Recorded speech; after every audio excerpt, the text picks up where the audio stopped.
I grew up in a culture and in a family where often I was told that my dreams were too big and I should conform to a prescribed box. I was worried at work while I was pregnant about how I would be perceived or how my work presented would be looked at. And then inevitably the question is, so do you have kids? And it's like, no, I don't have kids. And they're like, oh. And I was nervous about sharing my news about being pregnant. I guess the reason I was worried was that they were going to be extremely disappointed that we wouldn't, that I wasn't going to be able to continue and complete this work. I have had an experience where someone who has my qualifications, but because he was a guy, was chosen for a particular part of the job rather than me. We are on a journey and a pursuit for equality. We still do hear and see instances of where there's not pay parity, for example, where in terms of access to opportunities and advancement,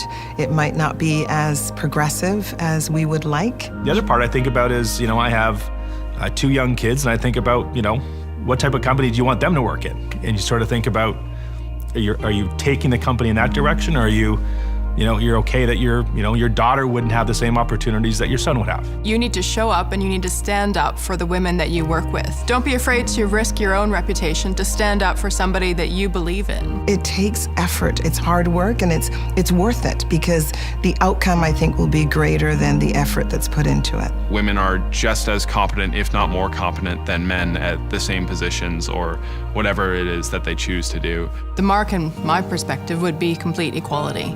Are we getting equal representation, and are we getting equal and fair evaluation across men and women? The work should speak for itself. They shouldn't be those barriers to entry. I think all of those things are changeable and should be changed.